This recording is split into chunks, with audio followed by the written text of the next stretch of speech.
Si on veut donner une définition de la gestion des ressources humaines, on peut dire que c'est un ensemble de fonctions et de mesures ayant pour objectif d'optimiser et de développer les ressources du personnel pour une plus grande efficacité au profit de la productivité d'une organisation. Cette gestion intervient dans divers domaines relatifs à la présence du salarié au sein de l'entreprise, le recrutement, la formation, la motivation, la communication, les conditions du travail, la gestion des conflits.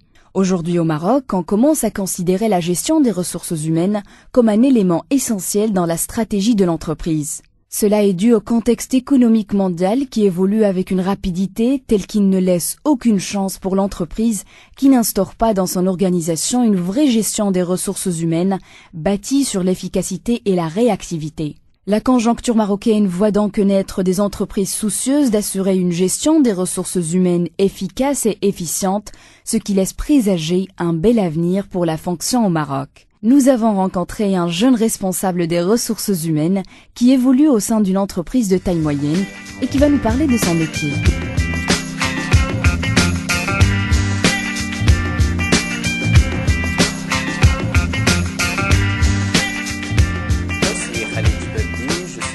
Responsable des ressources humaines du groupe Uniforce Informatique. J'ai 31 ans. Ça fait pratiquement 5 années que j'exerce le métier. La mission globale de la fonction RH, c'est généralement mettre en place la politique globale des ressources humaines d'entreprise et d'en assurer le suivi. Alors, la politique globale des ressources humaines, il est alimenté par les objectifs organisationnels qui sont alloués à la fonction RH.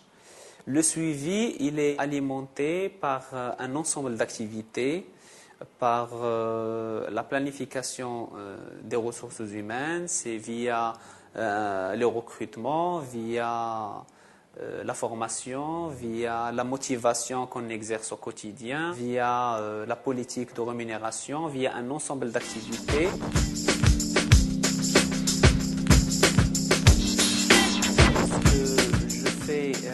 Généralement, c'est par exemple rédiger les rapports d'ingénierie de formation, rédiger le plan de formation pour le présenter à l'OFPPT. Il y a les recrutements ou les entretiens de recrutement. Il y a les réunions que je tiens aussi avec des cabinets professionnels qui nous accompagnent.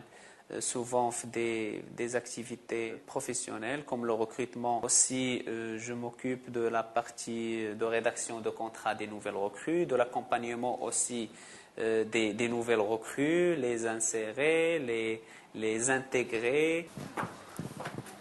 Chaud, ça va?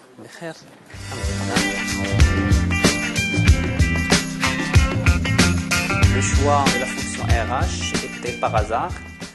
J'ai une formation Bac plus 4 en droit public, relations internationales. Il y a des professionnels qui m'ont réorienté vers une formation qui jumelle entre la gestion et entre le droit. Et c'est via cette réorientation que j'ai choisi une formation ressources humaines. J'ai fait une formation au sein de l'ESG, un master en droit des ressources humaines et protection sociale. Juste après, j'ai intégré Uniforce Informatique au sein de laquelle je travaille jusqu'à aujourd'hui.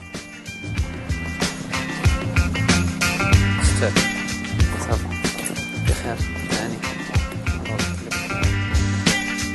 Alors, pour parler des qualités requises pour exercer la fonction RH, je citerai d'abord les qualités humaines. Alors quand je parle des qualités humaines, ça veut dire que le professionnel RH, il faut qu'il soit quelqu'un de positif, quelqu'un d'empathique. Il y a une autre qualité qui me paraît importante, c'est l'écoute, et surtout l'écoute active. C'est quelqu'un qui doit être à l'écoute de l'ensemble des ressources humaines pour filtrer l'information et avoir, je dirais, l'information pertinente. Il y a un chef de projet, là, des contenus. Ils anticipent l'attente du métier. Les modules, les outils de travail, les documents. La fonction RH est le cœur où il est au centre de l'entreprise, autour de laquelle tous les métiers, toutes les fonctions, l'ensemble des ressources humaines l'entourent. Et ça veut dire qu'elle est, je dirais, la seule fonction qui a des contacts et des relations permanentes avec l'ensemble des ressources humaines de l'entreprise. Alors, pour parler aussi des inconvénients, il y en a certains aussi. Peut-être la confusion faite entre l'apport de la fonction RH en termes de management de l'homme et la contribution aussi des managers. Alors souvent, il y a une confusion entre les limites des managers et les limites de la fonction RH. Ça peut éventuellement créer des conflits entre les deux. C'est le bulletin récap. Alors, je ne sais pas si est-ce que le récap il est orienté comptabilité. Le conseil que je peux adresser aux futurs RRH ou DRH, c'est d'abord, avant de penser, vous orienter vers les ressources humaines, vaut mieux de vous dresser d'abord un bilan de compétences et le comparer généralement avec le référentiel de compétences, c'est-à-dire voir est-ce que vous avez les qualités et les compétences requises pour exercer tel ou tel métier ou non.